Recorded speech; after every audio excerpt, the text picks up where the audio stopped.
Fasores.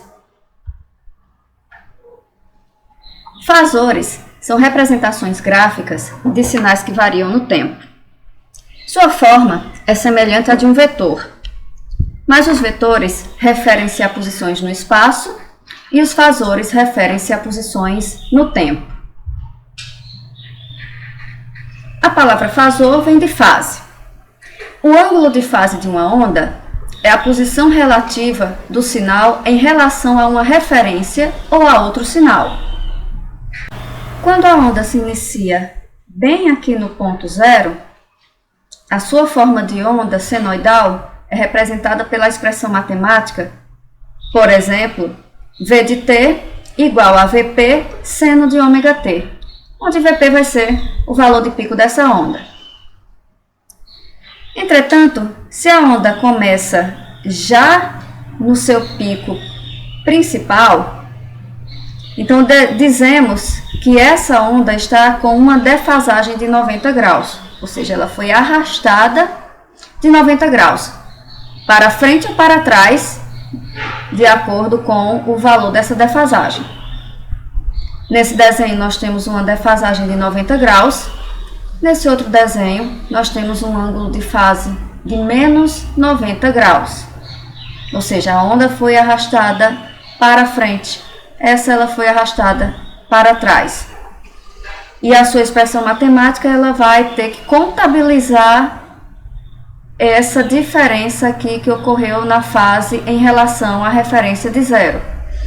Então, para essa segunda forma de onda, a expressão matemática é Vp seno de ômega t mais de 90, e para essa segunda forma de onda, a expressão será Vp seno de ômega t menos 90. Defasagem angular, ela só vai ocorrer entre duas formas de onda, e elas têm que estar com a mesma frequência. Por que elas têm que ter a mesma frequência? Observem esses dois sinais. Nesse primeiro gráfico, as duas formas de onda, a azul e a vermelha, possuem frequências diferentes. Aqui ela foi plotada como seno de 2x, a vermelha, e a azul foi plotada como cosseno de 3x. Então, observe que entre duas descidas consecutivas, essas duas e essas duas, nós temos uma diferença muito grande de tamanho. E à medida que essa onda vai se formando, vai crescendo para frente, essa diferença vai aumentando ou vai diminuindo, ou seja, ela nunca é constante. A diferença de fase, ou seja, a diferença entre duas descidas ou duas subidas consecutivas, sempre será igual apenas se as duas ondas tiverem a mesma frequência.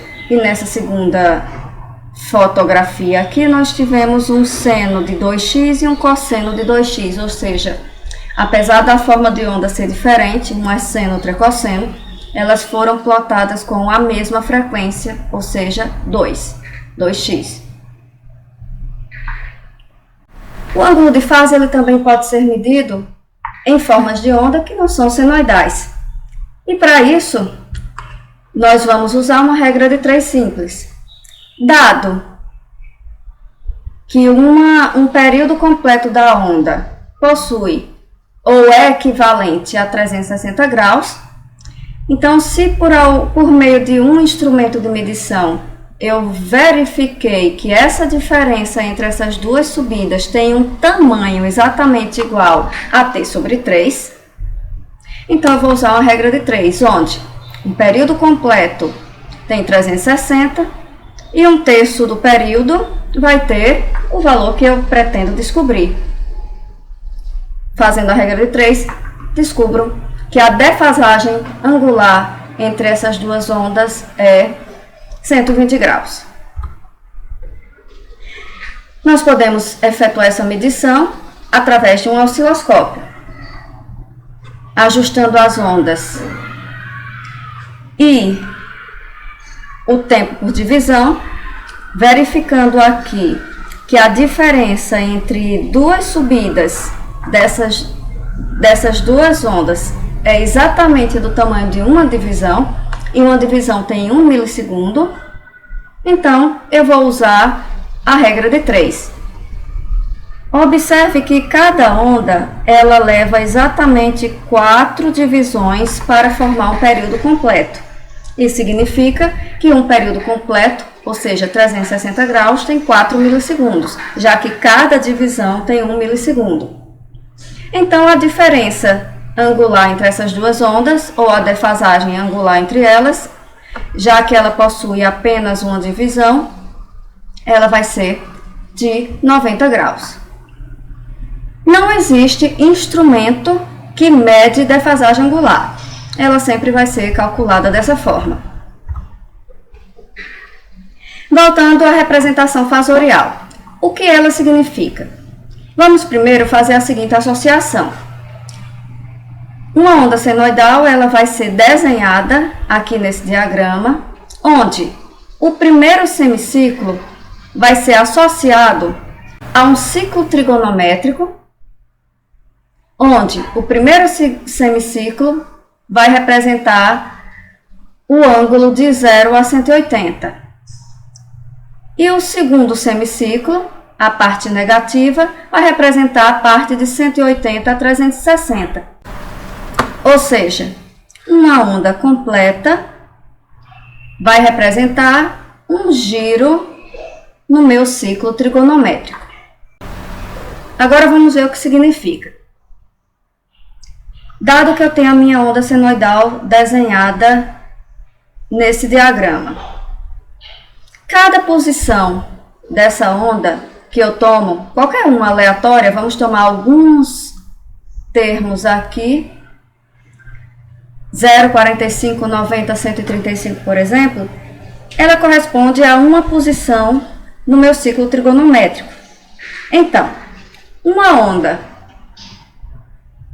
que quando eu comecei a desenhá-la, ela começou no 0, seria, por exemplo, esta onda vermelha. Quando eu comecei a desenhá-la, ela partiu exatamente do 0.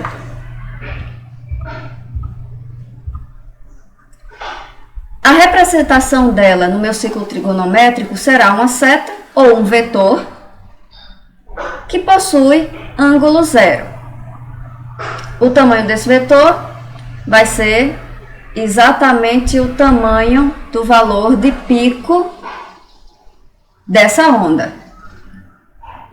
Uma onda que na hora que eu comecei a desenhá-la, ela surgiu ou nasceu para o mundo exatamente em 45 graus, ela vai ser representada por um vetor que possui o tamanho do pico da onda e possui uma defasagem em relação à referência de 45 graus.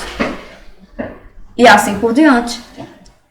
Uma onda que quando surgiu para o mundo, eu comecei a desenhá-la exatamente no seu pico, ou seja, em 90 graus, ela vai ser representada como um vetor que está apontado aqui para 90 graus.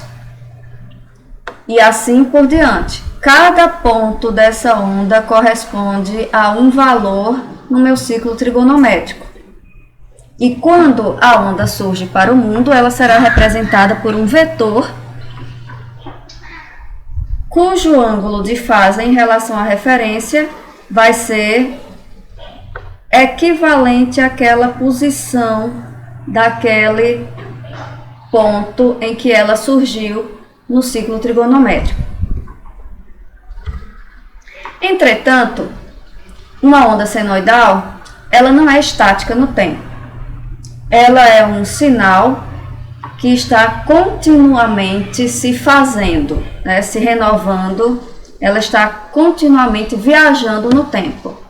Isso significa que, tomando, por exemplo, a onda vermelha, a cada momento, pegando aqui essa linha, que seria a minha linha do zero aqui, né? Aquela linha a gente só está com a imagem invertida. Então, essa linha aqui seria equivalente ao eixo dos y. Então, pegando a linha vermelha, em cada ponto em que ela vai se formando, ela vai sendo representada por um vetor, esse vetor vermelho aqui, que ele está girando continuamente. O tamanho desse vetor é o tamanho da amplitude da onda, a amplitude de pico, e a sua posição nesse ciclo trigonométrico, ela vai mudando à medida em que ela vai acompanhando a chegada dessa onda no mundo, vamos dizer assim. Cada posição do vetor corresponde a uma posição no tempo. A velocidade de rotação do fasor relaciona-se com o período e a frequência da onda senoidal. Sabendo que a velocidade angular é 2πf, que é ômega, então a frequência do sinal vai determinar a velocidade com que esse fasor gira, porque também vai ser a velocidade com que essa onda está se formando.